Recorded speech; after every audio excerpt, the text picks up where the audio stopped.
Welcome to the Real Estate Deep Dive with Paul D. Garrison from JP and Associate Realtors. Today we're going to be taking a look at the recent changes with housing supply and demand. As I've pointed out in previous deep dives, we're in a very hyper seller's market, and the underlying reasons for that are basic supply and demand issues. Due to favorable interest rates and changing demographics, buyer demand has been extremely high over the last several months. However, things are starting to change.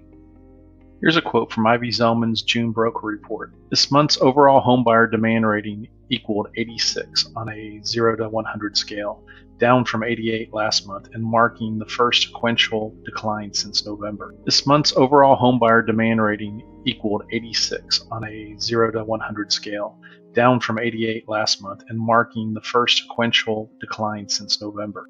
Additionally, percent of respondents who said it's a good time to buy is actually dropped to 35% in the Home Purchase Sentiment Index. This is important because this time last year it was as high as 61%. So what's causing this change in buyer perception? Primarily it's buyer fatigue. Buyers have been faced with record high prices, very low inventory over the last couple of months, record number of homes selling for over the list price, and selling very, very quickly. Half of the houses sold in April were pending within 1 week or less. 19% of the houses sold in April actually appraised lower than the contract price, so that is also contributing to buyer fatigue. And we're actually seeing this buyer fatigue in the decrease in showings in May, if you look at where they were compared to April and March. However, we need to keep in perspective that buyer demand is still higher than it was this time last year. So let's take a quick look at the other part of the equation, which is housing supply. Housing supply is best represented by inventory, and we're seeing some great quotes out there from chief economists that are starting to take note of the recent gains we've seen in inventory. As you can see from this chart, at the national level, single-family home inventory levels have been gaining quite a bit of ground over the last couple of months. That said, we still kind of have to keep this in perspective. We are deep within a seller's market based off of inventory levels. We are starting to trend back up towards a neutral market, but we've got a ways to go.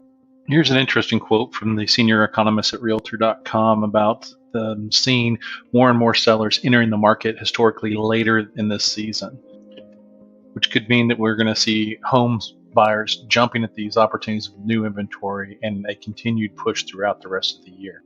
So what do these changes in supply and demand actually mean? It means that more than likely we're going to start to see pricing appreciation start to level off. I don't see us coming to a crash or a large reduction in pricing, but I think we are going to start to see more of a leveling off. Many of the metrics and numbers in this presentation are based off of the national real estate market. However, real estate can vary quite a bit based off of your local market. Have questions about your specific needs or location? Please contact me at 214-683-8188 or paul@pauldgarrison.com. Want more information about the housing market and related issues? Be sure and check out my blog at www.pauldgarrison.com.